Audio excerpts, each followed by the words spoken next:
whatever you have scheduled, and it is a Thrifty Thursday, so the calendar may still say spring, but we often think of summer here year-round, especially now that the kiddos are out on summer break. Certified financial planner Amy Novakovic joins us this morning with some ways to kind of keep our summer wallet in check. So good morning, Amy. Good to see you. Thank you. Okay, good to see you too. Yes, and what are some good tips to think about? We were talking in the break about how here in Florida, it's like summer year-round, kind of. Right. That's what it so feels it's difficult. like. It is, but we had a few ideas of ways to kind of help out this summer when it comes to our money. Right. So you can, if you can handle it, turn the air down, you know, and they always say that up north, to turn the air down, open the windows. It's hard to do that here, but if you can, even a couple of degrees will make a difference. Replace your air filters. That's a big one. People, I know. People forget that, and since we do use our air conditioners so much, I think that's a good year-round, but especially in the summer. Especially in the summer, right. So, and then also cook outside, use your grill more instead of being inside and using the stove, and so not only using that energy, but then warming up the house to just have to cool it down again. So using the grill more and keeping outside in the summer.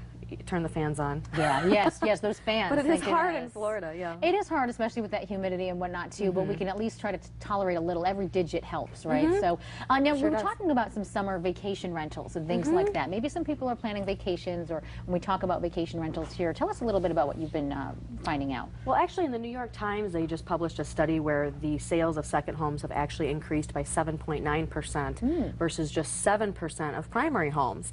And we think the reason is because instead of paying for travel, paying for hotels, paying for eating out every meal, people rent a vacation home. So it can save you money. You get to cook at home. You get to go buy groceries. It might be just as cheap as a hotel, and you don't have to worry about, you know, eating out every meal, and or even a lot of people are buying vacation homes because rates are so low right now.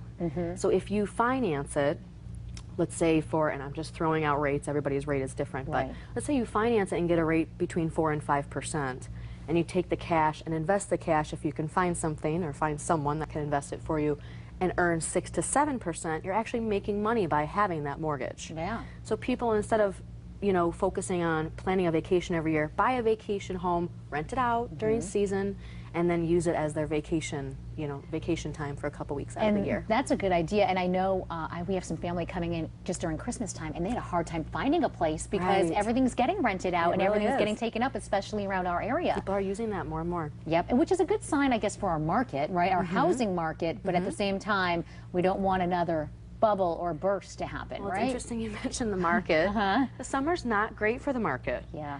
According to the American Economic Review, it's a journal that they published. They did a study going back to 1950. And if you invested a $10,000 investment only in October through May, you ended up with like $62,000. If you started in the summer and started in May and got out in October, you actually lost money. Oh, really? Yeah, so there are things that you can do to check with your financial advisor to kind of, we call it hedge, against the summer months, or just maybe try to profit from the downside, but it's only a historic trend, and history does not predict future.